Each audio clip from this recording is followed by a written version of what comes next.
Hello बच्चों, नमस्ते। M के गौर और 10th क्लास फिजिक्स के इस वीडियो में रिफ्लेक्शन रिफ्रैक्शन चैप्टर की एनसीईआरटी फोल्डर का क्वेश्चन नंबर 11 चेक कर रहे हैं अपन बच्चों। क्वेश्चन नंबर कौन सा ये 11, एनसीईआरटी फोल्डर क्वेश्चन नंबर 11। अब ये क्वेश्चन ये कह रहा है कि refractive index of the diamond is 4.42। Diamond का रिफ्रैक्टिव इंडेक्स इतना दे रखा है।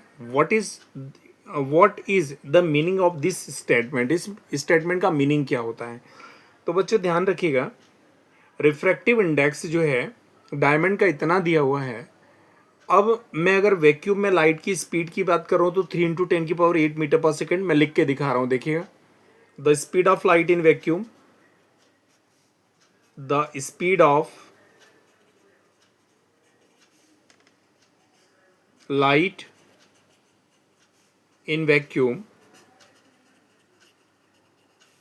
is c equal to 3 × 10⁸ metre per second. अब डायमंड का रिफ्रैक्टिव इंडेक्स इतना दे रखा है, ठीक है। इसका मतलब ये हुआ कि डायमंड के अंदर ये मैक्सिमम स्पीड होती है लाइट की। डायमंड के अंदर जैसी लाइट एंटर करेगा उसकी स्पीड इतने टाइम से रिड्यूस हो जाएगी, इतने गुना कम हो जाएगी, ठीक है। मतलब नई स्पीड निकालना हो तो इस स्पीड को इस स्पीड से क्या करना पड़ेगा, मतलब 1/2.42 टाइम्स क्या हो जाएगी, डिक्रीज हो जाएगी। क्योंकि डायमंड का ऑप्टिकल डेंसिटी ज़्यादा है, एयर, इसको एयर भी मान सकते हैं, एयर की ऑप्टिकल डेंसिटी काफ़ी कम है, तो एयर में लाइट की स्पीड ज़्यादा होगी, डायमंड में लाइट की स्पीड कम हो जाएगी। कितनी कम हो जाएगी? 1/2.42 टाइम्स से डिक्रीज हो जाएगी। अब since given that the refractive index of the diamond is 2.42, means that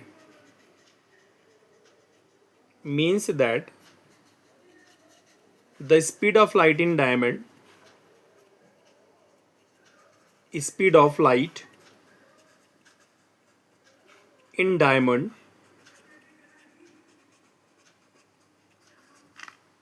is one upon 2.42 times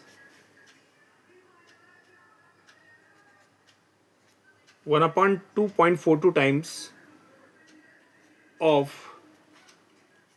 the speed of light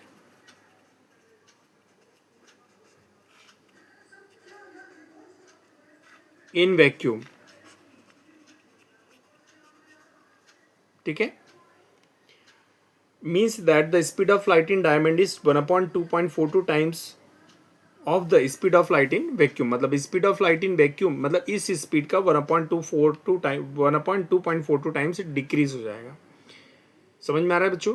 तो डायमंड में इंडेक्स दे रखा था, डायमंड का जो इंडेक्स सबसे ज़्यादा है और यहाँ पर रिफ्रैक्टिव इंडेक्स ज़्यादा होने की ऑप्टिकल डेंसिटी ज़्यादा होगी, तो वहाँ पर डायमंड के अंदर लाइट की स्पीड कम हो जाएगी, तो इतने टाइम्स कम हो जाएगी।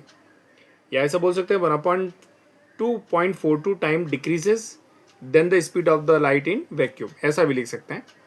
तो बच्चों आज की इस वीडियो में इतना ही काफ़ी है। Thank you so much.